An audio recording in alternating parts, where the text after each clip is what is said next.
Juan 3, 9. Entonces, respondiendo a Nicodemo, le dijo, ¿cómo puede hacerse esto? Recordemos a qué se refiere Nicodemo, pues el Señor estaba exponiendo la cuestión del nuevo nacimiento. No te maravilles, versículo 7, no te maravilles de que te dije, os es necesario nacer de nuevo, el viento sopla de donde quiere y oyes su sonido, mas ni sabes de dónde viene ni a dónde va. Así es todo aquel que es nacido del Espíritu. Esto hemos recorrido y hemos visto bastante porque aprovechamos a refrescar diversas cuestiones sobre el nuevo nacimiento. Creo que le dedicamos como 3 domingos o algo así o más, tal vez. Pues esto del nuevo nacimiento lo vemos desde el versículo 3. Así que, ¿qué parece esa respuesta de Nicodemo? Respondió Nicodemo y le dijo, ¿cómo puede hacerse esto? Recordemos que ya Nicodemo le había contestado en una forma de no entiendo, no comprendo. Versículo 4. Nicodemo le dijo, ¿cómo puede un hombre nacer siendo viejo?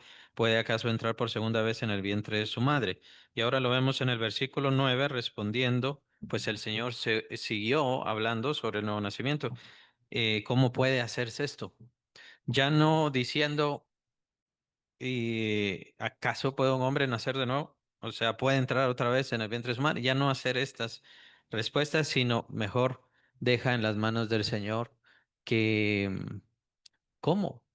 ¿De qué se trata esto? Ahora, la respuesta del Señor tiene que ver con lo que vamos a explorar ahora. Respondiendo Jesús le dijo, ¿eres tu maestro de Israel y no sabes esto? ¿Eres tu maestro de Israel y no sabes esto? La pregunta es, bueno, hay varias preguntas que contestar acá. Eh, ¿Será que Nicodemo podría haber entendido a Jesús? Bien importante eso, ¿no? ¿Era maestro? De hecho, lo dice, vamos a ver, sí, ahí mismo, eres tú maestro de Israel y no sabes esto, o sea, eres maestro tú para el pueblo de Dios, eres tú maestro de la ley que Dios le entregó a Israel y no sabes esto. Tenía la ley, era maestro de Israel, habían profecías que daban la intención de todo esto que el Señor estaba hablando, pero no específicamente un nuevo nacimiento. Pero si dice el Señor, derramaré de mi espíritu y vuestros jóvenes verán visiones y así diferentes cosas. Una característica muy interesante, ¿no? O sea, el Espíritu Santo es el que nos revela directamente la ley. Además, recordemos que el mismo Señor Jesucristo es quien da el verdadero significado de la ley. Recordemos que el Señor Jesús tuvo que combatir mucho con aquellas cuestiones del día de reposo. Eso le achacaban mucho, el día de reposo, el día de reposo. ¿Se acuerdan también aquella cuestión de tus discípulos comen sin lavarse las manos? Están quebrantando la ley por no lavarse las manos. Sí, lo que pasa es de que esas son ordenanzas de los padres, ordenanzas de los ancianos, más adelante se convierte en el Talmud. Este gran cúmulo de ordenanzas, el Talmud y otros, porque hay otros libros de eso, hay gran cúmulo de ordenanzas sin sentido, pues va. En el día de reposo no puedes caminar tantos pasos. Lo tenían así, en forma numérica. No puedes caminar tantos pasos y diferentes cosas. Entonces, ¿qué pasa? Que el Señor Jesús nos da el verdadero, y al mundo entero, y sobre todo al Israel de su tiempo, a los judíos, les da el verdadero significado de la ley, el verdadero sentido de la ley, y que no se estén dejando llevar simplemente por modismos, formas o ciertas cuestiones de sabiduría que no tienen sentido y que no tienen que ver en la ley. ¿Cuál es el verdadero sentido de la ley? Y vemos, sí, en los profetas el hecho de que Dios mismo hace este llamado hacia una transformación total. Lo vimos también en Ezequiel, donde Dios mismo dice, bueno, voy a quitarles el corazón de piedra y les voy a poner un corazón de carne. Esto es para que sientan, para que vuelvan a sentir. Y ya sabemos que todos estos beneficios pues vienen debido al nuevo nacimiento. El nuevo nacimiento es el que hace todas estas cosas. Obviamente no en sí el nuevo nacimiento, no es un ser, es el Espíritu Santo en nosotros quien hace esta revolución, hace este cambio en nosotros para que podamos entender. Lo vimos ya, especialmente la semana pasada, ya lo dejamos bastante claro, la diferencia radical entre un creyente nacido de nuevo y un no creyente, una persona cualquiera que sea del mundo. Hay una diferencia, hay distinción. ¿Por qué? Porque hay un nuevo nacimiento, hay una integridad, perdón, de su persona. Ahora, nosotros cuando evangelizamos, ¿será que hablamos primero del nuevo nacimiento a una persona a quien no conoce a Cristo? No lo va a entender. Primero, ¿qué le hablamos? Y de ahí es que dejamos el tema del nuevo nacimiento. El tema del nuevo nacimiento siempre, siempre se deja al final. Lo extraño, y es lo que debemos explorar ahora, y precisamente con esta pregunta de Nicodemo y la respuesta de Jesús. ¿Por qué Jesús empieza a hablarle así a Nicodemo? Porque, digamos, nosotros en nuestra lógica, cuando evangelizamos primero es el plan de salvación, lo que llamamos el plan de salvación, Cristo vino, murió por nuestros pecados y todo, y después dejamos el nuevo nacimiento, cuando esa persona ya ha entendido, ha creído en el Señor. ¿Por qué el Señor primero le comenta sobre el nuevo nacimiento? Exploramos la idea o yo les comenté tendría que saberlo. Bueno, hay indicios en el Antiguo Testamento, profecías, sí. Ahora, ¿era lógico que Nicodemo entendiera lo del nuevo nacimiento? ¿Era comprensible que Nicodemo lo comprendiera? Y entonces aquí es donde viene la cuestión. Si no debía, no era lógico que lo entendiera. Si las profecías del Antiguo Testamento daban indicios sobre eso, pero no cuadraba genuinamente, sino que era Jesús quien daría a conocer verdaderamente el nuevo nacimiento, entonces, ¿cuál es la razón por la cual Jesús se lo dice? Es decir, le está hablando de cosas que Nicodemo no entiende y era lógico que no lo entendiera. ¿Cuál era la intención de Jesús? Aquí, digamos, tenemos que entender que el Señor tenía un propósito específico y el propósito específico no era enseñarle el nuevo nacimiento. ¿Por qué? Porque primera vez que oía eso. Él no tenía ni la menor idea sobre eso. Bueno, entonces, ¿cuál era el propósito del Señor? Al principio del capítulo, cuando estuvimos estudiando, surgió la pena, surgió el problema de la cuestión de la fe de Nicodemo. ¿Nicodemo tenía fe o no tenía fe? Sí, y no sé si se recuerda, entonces hubo muchos que dijeron sí tenía fe, otros dijeron no tenía fe.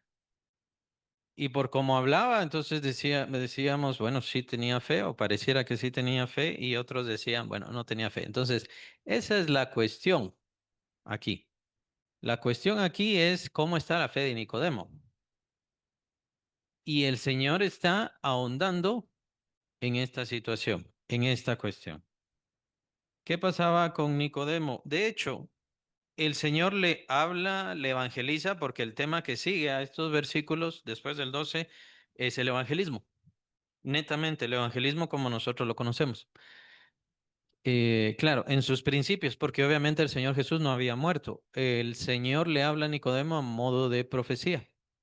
Entonces, ¿cuál era la intención del Señor Jesús? Era descubrir la fe de Nicodemo, entender la fe de Nicodemo. Nicodemo, aunque ahí escucha el Evangelio, aún así no creyó.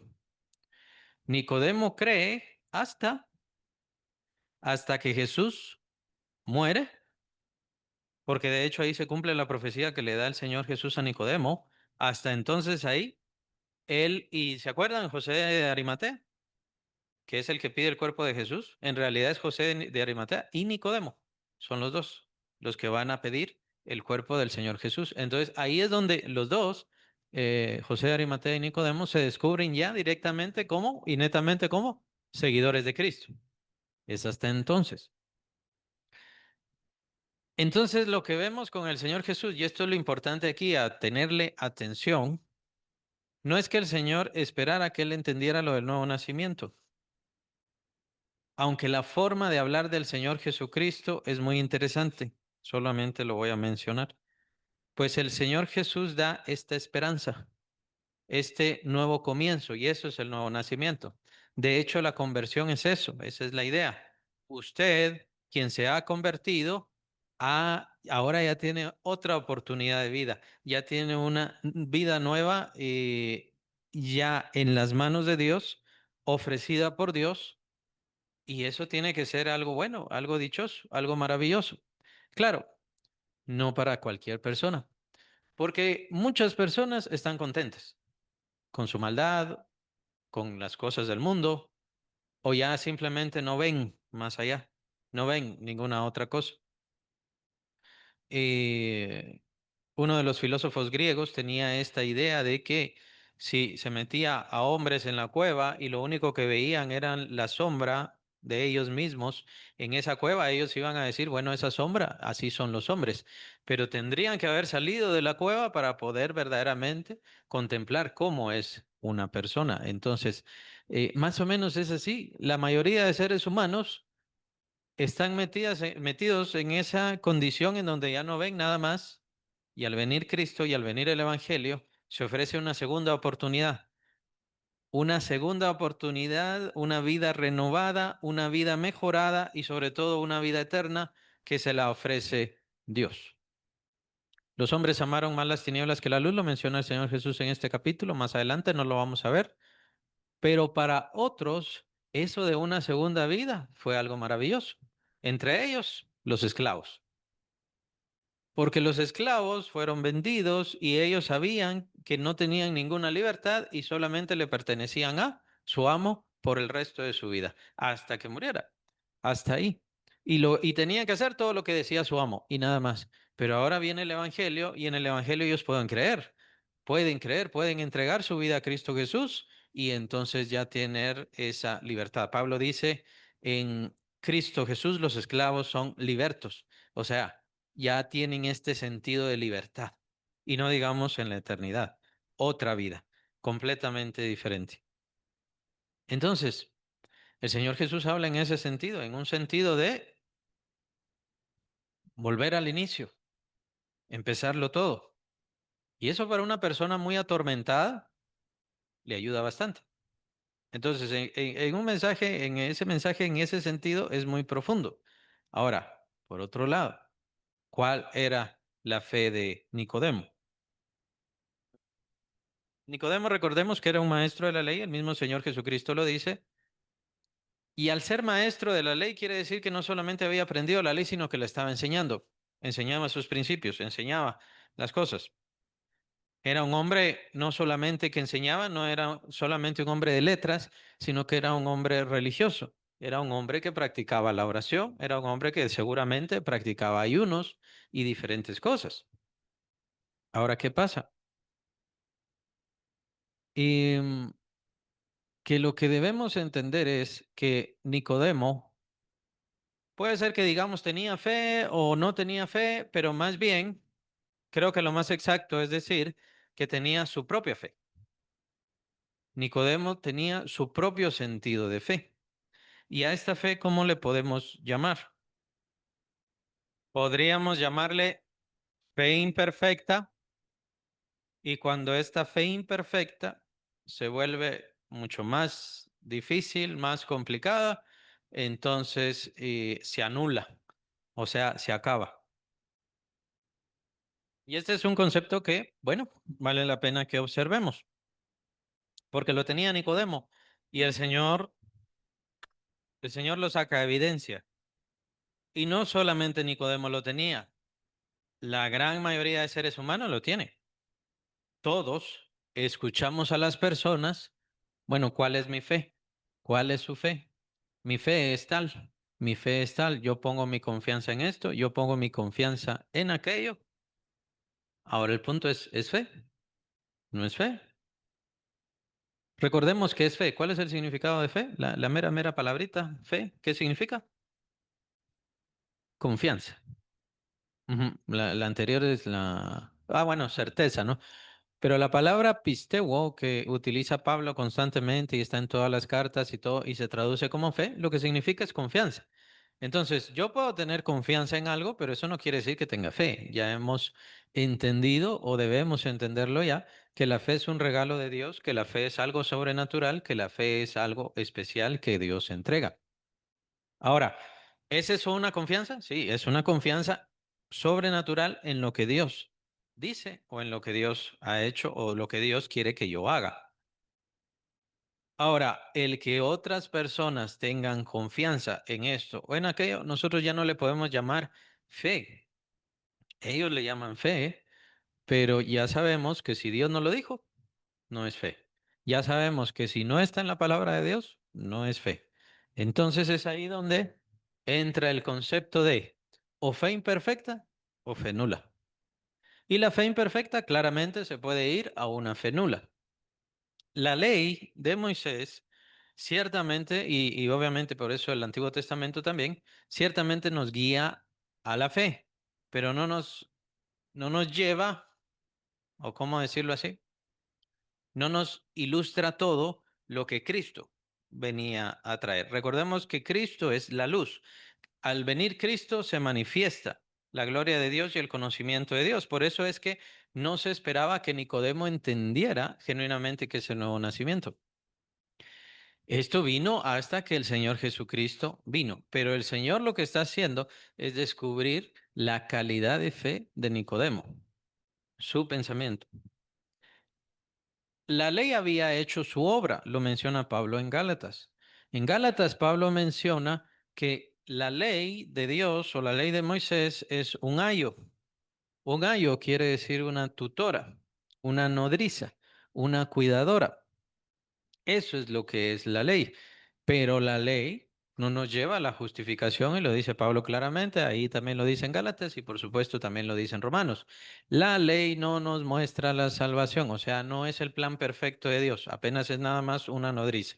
Además, en Gálatas dice Pablo otra cosa con respecto a la ley, dice la ley nos mata, porque la ley lo único que me hace es mostrarme dónde están mis errores, mis defectos, mis problemas y no me ayuda a cambiar.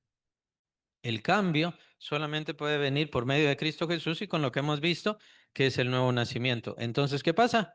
Me mata. ¿Por qué? Porque me deja sentenciado.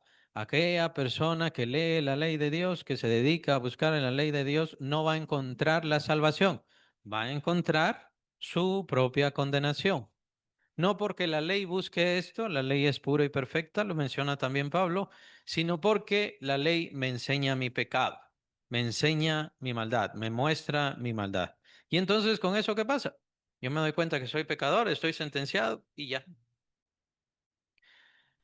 Entonces, Nicodemo era un maestro de la ley, pero era un maestro de la ley en este sentido, que las mejores cosas que podría entenderse sobre la ley son estas dos, las que acabo de mencionar. Una, que la ley es una nodriza, una cuidadora. De hecho, la conclusión de esta idea de que la ley es una nodriza y una cuidadora, dice Pablo, es que la ley me lleva o me impulsa a Cristo Jesús. La ley hace que yo quede muerto precisamente para poder llevarme a Cristo Jesús. Y esa es la otra característica. La ley me mata para que sea Cristo quien me dé vida. La ley me mata para que sea Cristo quien me dé vida. Nicodemo era maestro nada más de estas cosas. Y en eso estaba poniendo su fe. Y en eso estaba poniendo su confianza. La fe de toda su vida, la fe que él había aprendido desde niño, era nada más en esos dos sentidos. Lo mejor posible. Una ley que le mostraba su pecado y por ende le mostraba que era pecador, malvado, sentenciado y por supuesto condenado. Y lo otro es que no tenía oportunidad de encontrarse con Dios. Esto es lo que hacía la ley para precisamente empujarlo a Cristo Jesús cuando Él viniera. Esos son los dos grandes productos de la ley, lo menciona Pablo en Gálatas. Entonces, tenemos que concluir que la fe de Nicodemo era imperfecta, no nula, como el caso de los otros fariseos. Los fariseos que sentenciaron a Jesús, que acusaban a Jesús, que perseguían a Jesús, ellos vieran lo que vieran, no iban a creer en Cristo. Ahí sí nos damos cuenta que era una fe nula. Y por supuesto ellos habían trastornado la fe. Habían trastornado la fe y ellos ponían su confianza, allá no le llamamos fe, sino habían puesto su confianza ¿en qué? En la costumbre o en la tradición, se llama así, en esos tiempos se llama la tradición de los ancianos o la tradición de los padres. Más adelante se convierte en el Talmud y en todos esos libros extraños que están en el judaísmo que no tienen nada que ver con nosotros, más bien niegan a Cristo. Entonces, ahí era donde ponían su confianza. Entonces señalaban, ¿se recuerdan? A Cristo, señalaban a Cristo. Tus discípulos no siguen la tradición de los padres. Tus discípulos no siguen la tradición de los ancianos. ¿Y quién dijo que tenían que seguir la tradición? ¿Quién dijo que tenían que poner su confianza en la tradición? Es porque ellos habían iniciado con una fe imperfecta, si es que en algún momento tuvieron fe, habían iniciado con una fe imperfecta y por supuesto llegó a ser completamente nula. Y el Señor entonces lo que tenía que hacer era descubrir estas características de fe o no fe, que era lo que pensaba Nicodemo. Y es por esa razón que él explica sobre el nuevo nacimiento. Recuérdense, el nuevo nacimiento, todos nosotros lo explicamos al final, cuando ya le dimos el plan de salvación, cuando ya le hablamos de Cristo y todo lo demás, entonces se les habla sobre el nuevo nacimiento. Lo extraño aquí es que Cristo Jesús le está hablando a Nicodemo del nuevo nacimiento, o sea, la conclusión. No le habla nada de la salvación, le habla sobre el nuevo nacimiento, precisamente por qué. Y es lo que estamos entendiendo. Cristo Jesús, lo que está descubriendo, lo que está descubriendo es qué tipo de fe tenía Nicodemo. Y entonces es lo que vamos a dedicar hoy, ya en lo poco que queda, vamos a dedicar hoy a ver esta cuestión de la fe imperfecta o la fe nula. ¿Cómo se llega a esa fe imperfecta? ¿O en base a qué? Y lo podemos ver por medio de Nicodemo, un religioso, una persona que apoya su fe en lo religioso. ¿Qué es lo religioso? ¿O a qué nos referimos a la religión? ¿O a lo religioso? Bueno, tradiciones. ¿En qué otras cosas? Fíjese que vamos a encontrar más adelante, si no estoy mal, es capítulo 4. Sí, es capítulo 4. Vamos a encontrar a Jesús y la mujer samaritana. Y yo creo que todos han leído sobre la mujer samaritana, Jesús y la mujer samaritana. Les pregunto, ¿era mejor la fe de la mujer samaritana que la de Nicodemo? Ella estaba esperando, la samaritana estaba esperando la promesa y eso que era pecadora. Fíjense que, sí, digamos, nos estamos alejando un poquito de las respuestas sencillas, digamos, o las normales. Eh, Porque estamos explorando más detenidamente, más cuidadosamente la cuestión de la fe. La cuestión de la fe es más delicada. Y en el caso de Nicodemo, obviamente no se le puede achacar que creyera en Cristo si era la primera vez que lo conocía, entonces ahí no se le puede achacar. Pero solamente con Cristo se puede tener fe. No, solamente con Cristo no se puede tener fe y por eso saco a colación el ejemplo de la samaritana, que la samaritana, obviamente siendo samaritana, o sea, no teniendo sangre, no teniendo ningún lazo que la una al pueblo de donde venía el Señor Jesús, o sea, tenía lazos, pero la habían despreciado. Y ella lo único que conocía, miren a los judíos de ahora, ¿no? Entonces, lo único que conocía era el odio de los judíos, lo único que conocía, el rechazo de los judíos. Pecadora, pecadora. 5 o 6 hombres más, 5 o 6 hombres tuvo, no me acuerdo qué diferencia hace de 5 o 6, ¿no? Tal vez más entre todo eso. Pero pecadora, afuera del pueblo judío y no tenían propiamente la ley. Ella solamente habla de una promesa, una promesa. Aún así, se demuestra fe en ella. Y vemos entonces ahí varias características. Bueno, entonces ella pecadora, ¿se puede pecar o se puede seguir pecando y mantener la fe? Todas esas cosas son las que tenemos que explorar. Nosotros contestamos rápido, no. Vemos a un creyente pecador, malvado, hijo del diablo, vete de aquí y todo lo demás. Pero no nos damos cuenta si todavía está su fe ahí. ¿O cuál es nuestra misión? No lo vamos a cambiar sus actitudes, no vamos a hacer que deje de hacer lo malo, pero sí podemos ayudarle y colaborarle en la fe. Ese colaborar en la fe puede socorrerle para que sea transformado por el Espíritu Santo. Pero ¿qué hacen muchos cristianos y qué hacen muchas iglesias? Señalar, maldecir, rechazar. ¿Cómo lo hacían los judíos y cómo lo hicieron los judíos con la samaritana? Ahora, Jesús no vio, no solamente que, que era samaritana, no solamente eso, pues obviamente Dios no discrimina, sino que estaba contemplando la fe de esta mujer a pesar de su pecado. Y era entendible que fuera pecadora. ¿Por qué era entendible que fuera pecadora? Porque Dios no estaba en su vida. Y porque lo que era de Dios que estaba en esta tierra le había rechazado. Esto es por culpa del pueblo judío. Lo habían rechazado. Ellos habían malentendido la, la ley. ¿Se recuerdan la parábola del buen samaritano? Esta fue una crítica directa del Señor Jesús contra todo el pueblo judío, contra todos ellos. Ese buen samaritano, ese samaritano mejor que todos ustedes. Eso es lo que les dice. Ustedes con toda su religión y con toda su tradición no sirve para nada. No están haciendo ninguna cosa. Entonces, estamos viendo estos detalles tan interesantes y regresamos a la fe, porque entonces Nicodemo dice, ¿cómo? No, no entiendo de qué me estás hablando, no entiendo qué estás haciendo, pero ¿cuál es la idea del Señor Jesús? El Señor Jesús está entendiendo que la fe de Nicodemo, aunque tuviera fe, su fe es imperfecta. Lo mejor es clasificarla así. Porque, como dije, al principio de este capítulo estábamos preguntando, ¿tenía fe Nicodemo? ¿No tenía fe? Algunos decían sí, otros decían no, y todavía lo siguen concluyendo, pero lo mejor es concluir que su fe era imperfecta. La fe no viene solamente porque Cristo Jesús vino. La fe viene desde el principio de la humanidad. ¿Se recuerdan que desde el principio de la humanidad, cuando son echados del huerto del Edén, el Señor les da una promesa de la simiente de la mujer? ¿Se recuerdan? De la semilla de la mujer. Eso es promesa, eso es palabra de Dios. Y esa era la promesa que estaban esperando. De hecho, muchos entienden que esa es la razón por la cual Caín mató a su hermano Abel, porque Satanás pensaba que Abel era el que iba a dañarlo a él. Y esto fue un constante, constante, constante. Cuando ven a David, que era el señalado por Dios, el elegido, el rey especial, digamos, ¿qué pasa? Satanás levanta a Saúl y una vez hasta le quería meter una lanza, solo porque se levantó de mal humor, Saúl. ¿Por qué? Porque era el escogido, porque era escogido por Dios. Entonces, este fue un constante de Satanás estar buscando quién era el escogido que a él lo iba a herir.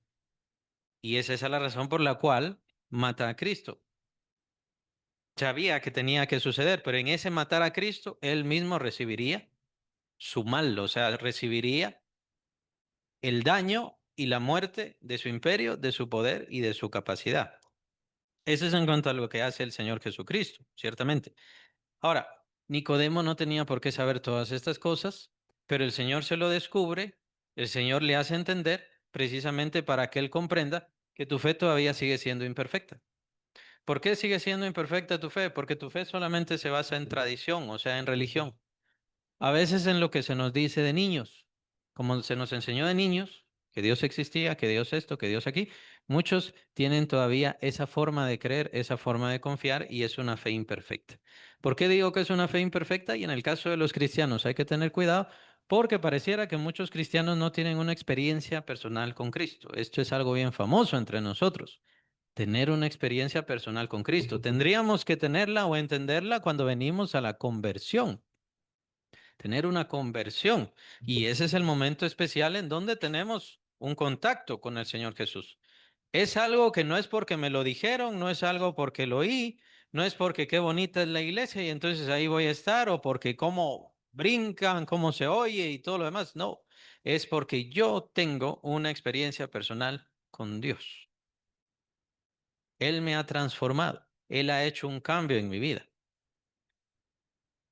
Y lastimosamente, la fe de muchos, incluso creyentes, es un tanto imperfecta, porque todavía no tienen esa experiencia, porque todavía no basan su vida en la transformación. De hecho, ¿en qué debemos basar nuestra fe o en qué, cuál es la señal de que nuestra fe es em, aceptada para Dios? Sí tiene que ver con un tanto lo que están diciendo de las obras, me parece, pero hay que mejorarlo. Pero ¿cuál es? ¿Cuál es la fe a la que todo creyente debe apuntar? Nosotros como iglesia debemos apuntar cuando enseñamos, cuando predicamos a los hermanos. La idea es que lleguen a tener una fe correcta. Llamémosle así, como nombre nada más, una fe correcta. El Señor Jesús lo dice aquí en este pasaje, en lo que hemos estado viendo y le hemos dedicado todo este tiempo. Tomen en cuenta, obviamente, ahí no había sucedido la salvación, no había sucedido la justificación. Obviamente, Nicodemo todavía no tenía esa fe para nacer de nuevo, pero el Señor estaba estimulando su fe. Pero digámoslo así mejor, ¿cuál es la señal de que mi fe es correcta para Dios? O que Dios acepta mi fe, que Dios recibe mi fe, que Dios se agrada de mi fe. En el capítulo 13 de 2 Corintios, Pablo les habla, examínense ustedes mismos si tienen una fe aprobada, si tienen una fe aprobada. Y es que le estaba hablando a algunos corintios que seguían haciendo lo malo y seguían haciendo lo malo. Entonces revísense si de verdad son creyentes, porque hay que ver si de verdad tienen el Espíritu Santo. Ese es el propósito de la fe, nacer de nuevo, el propósito de la fe. Hablaron de las obras, pero ¿en qué sentido las obras? Como dijeron también, buenas obras puede hacer cualquiera. ¿Será de fe hacer buenas obras para ser salvo? ¿Hacer buenas obras para ser salvo? ¿Será de fe? Si quieren, veamos un poquito de casos estos de fe imperfecta, y uno de esos es este caso. Yo hago buenas obras para poder ser salvo. ¿Es fe correcta? Es imperfecta, ¿no? Porque la salvación no viene por las obras, ni siquiera por las obras de la ley, y lo dice claramente la Biblia. Entonces, cualquier persona que diga por mis obras o por buenas obras o tengo que hacer buenas obras, ya está con una fe incorrecta o de hecho puede ser fe nula. No lo sabemos. Esas son las dos posibilidades, por eso lo dejé. Em, ¿Qué otro caso? No necesito ir a la iglesia. Eso es una creencia de algunos. No necesito ir a la iglesia. Obviamente sabemos que es o imperfecta o nula, pero ¿por qué? ¿Está bien? ¿Un mandato, algo más? Que de hecho sí hay más, pues, pero ¿cuáles son las otras razones? Pero vamos a ponernos en el lugar de una persona que dice, sí, yo soy creyente, pero no necesito la iglesia. ¿Cuáles serían mis respuestas? Probablemente ustedes los han escuchado. Pónganse en el lugar de esa persona. Para su mente tiene lógica. Ya lo sabe todo. No me van a enseñar nada. Capítulo 1 de Romanos. Dice el apóstol Pablo que el pecado lo que produce es un corazón entenebrecido. Corazón entenebrecido. También hay cierto problema cerebral, ¿no? O mental. Hay insensatez. O sea, la persona que se dedica a hacer lo malo piensa que está haciendo lo bueno o piensa que conoce lo correcto, más bien solamente sigue el camino de su insensatez. Y este camino es precisamente a causa del pecado. Eso es lo que provoca el pecado. El pecado entenebrece nuestro corazón, también lo menciona aquí el Señor Jesús. Aquel que peca tiene que ir a las tinieblas y mantenerse en las tinieblas. No viene a la luz. ¿Por qué no viene a la luz? Porque no quiere que sus obras, perdón, sean descubiertas. Entonces, todas estas características son muy interesantes porque nos damos cuenta que el gran campo de batalla es la mente humana y la cuestión de sus decisiones, sus intenciones y lo que Dios pone delante de nosotros o para nosotros lo vimos la semana pasada. Claro, nos da su Espíritu Santo, pero su Espíritu Santo no me va a poseer, no me va a dominar, no me va a doblegar. ¿Qué va a hacer el Espíritu Santo? Va a apoyar la fe, va a apoyar la fe. Que esté en mi mente y que si yo lo permito, pues domine mi voluntad. El problema es que muchos toman conclusiones incorrectas y ahorita acabamos de ver muchas de esas conclusiones incorrectas, sea por religión, sea por malas costumbres, sea por pecado. ¿Se recuerdan los fariseos? ¿Será que los fariseos, porque eran muy religiosos, amantes de Dios, por eso no recibían a Cristo? ¿O por qué? Codiciosos. Iban a perder su fuerte ganancia. Jesús era una amenaza para ellos. ¿Por qué? Porque Jesús le estaba diciendo al pueblo, ellos son mentirosos.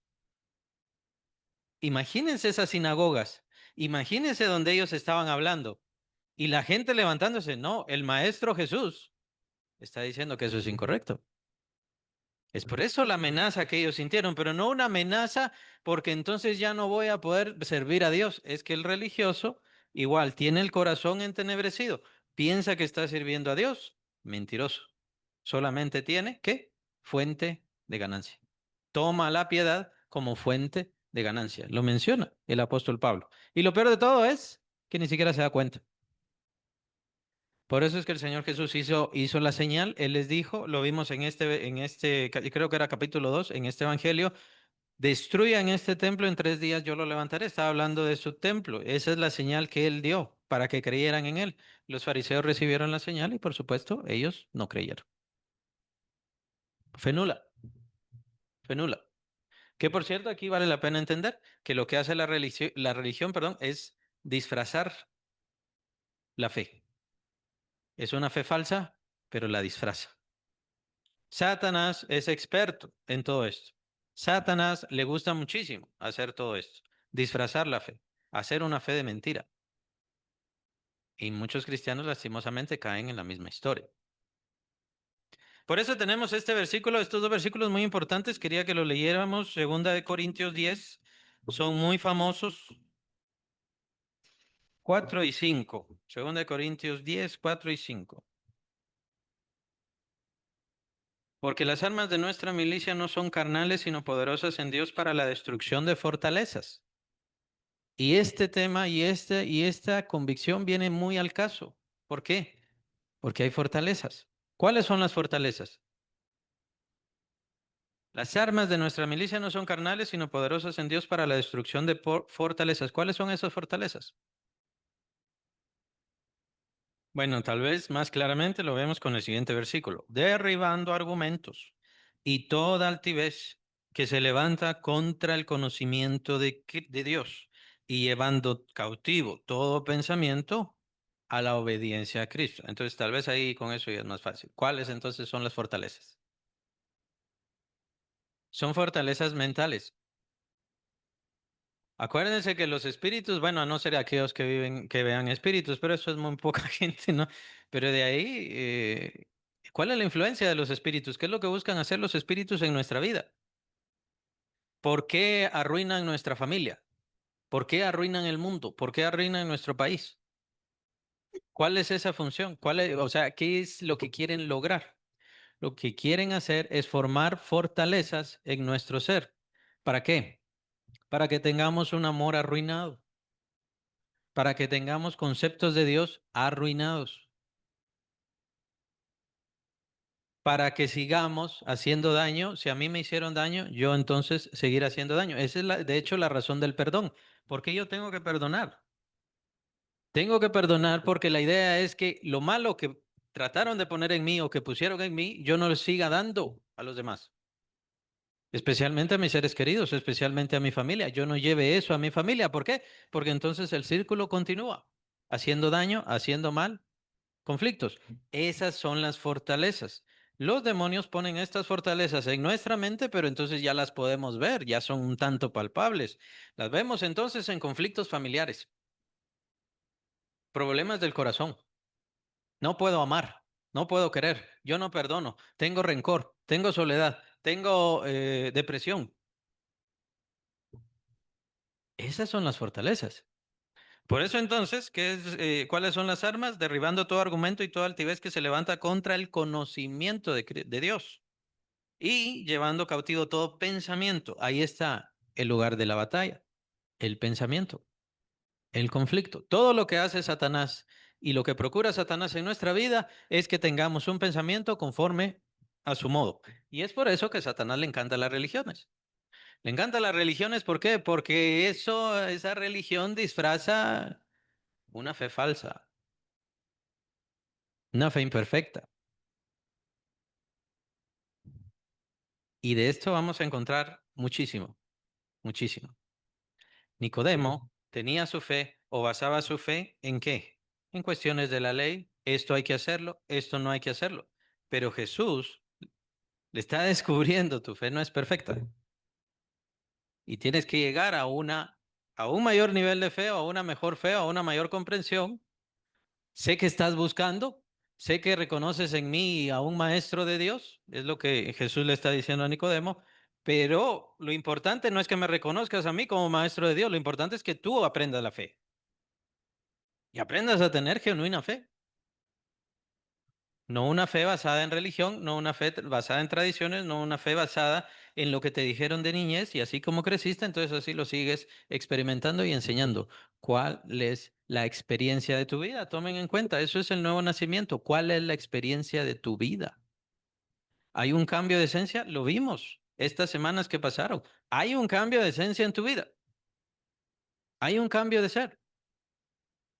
Y muy probablemente la razón por la cual no se da este cambio de esencia, no se da este nuevo nacimiento tan importante y tan especial, debido a que algunos tienen una fe imperfecta, es tal vez por la otra gran característica, y es que no se disponen y no se entregan a ser discípulos de Cristo. Ustedes habían mencionado, algunas habían mencionado la cuestión de las obras, pero ¿qué tipo de obras? ¿En qué cuestión de obras? ¿O de qué se tratan las obras? ¿Qué obras son las que nosotros tenemos que hacer? ¿Darle de comer a los pobres? ¿Darle un hogar a una persona que no tiene? Pero ¿cuál es el sentido de nuestras obras? El sentido de mis obras tiene que basarse en el hecho de que yo soy discípulo de Cristo.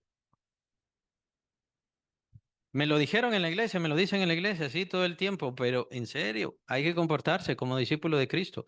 Voy a disponer mi voluntad porque soy discípulo de Cristo. ¿Por qué tengo entonces que aprender? ¿Por qué tengo que venir a la iglesia? Tengo que aprender porque debo seguir el camino del Señor. Y en ese caso, bien, algunas personas se apoyan y toman sus conclusiones un tanto extrañas. Bueno, es que Dios está en todos lados, entonces por eso si estoy en mi casa, ahí está Dios, por eso no necesito la iglesia. Son conclusiones ilógicas. Ni siquiera saben qué es lo que hace Dios aquí, en esta asamblea, lo que se llama iglesia. Ni siquiera saben que hay un cambio, que hay una transformación, que el Señor se manifiesta y que necesitamos esta unidad de hermanos. Ah, no, yo no la necesito. No es que no la necesite, es que su fe es imperfecta, sino es que es nula y ni siquiera sabe qué es lo que está haciendo. Por eso es muy probable que hay muchos creyentes que vienen a la iglesia o que están en las iglesias y ni siquiera saben lo que están haciendo. Solamente toman sus propias conclusiones. No entienden que deben ser discípulos de Cristo y el ser discípulo de Cristo no significa estar en la iglesia. Es cierto, está bien, esa conclusión es interesante. Jesús no se mantenía metido en las cuatro paredes de la iglesia. Vaya, sí, es interesante. Pero ser discípulo de Cristo significa todos los días estar siguiendo y obedeciendo el camino del Señor. ¿Cómo lo voy a entender? ¿Cómo lo voy a comprender? ¿Cómo voy a ir creciendo?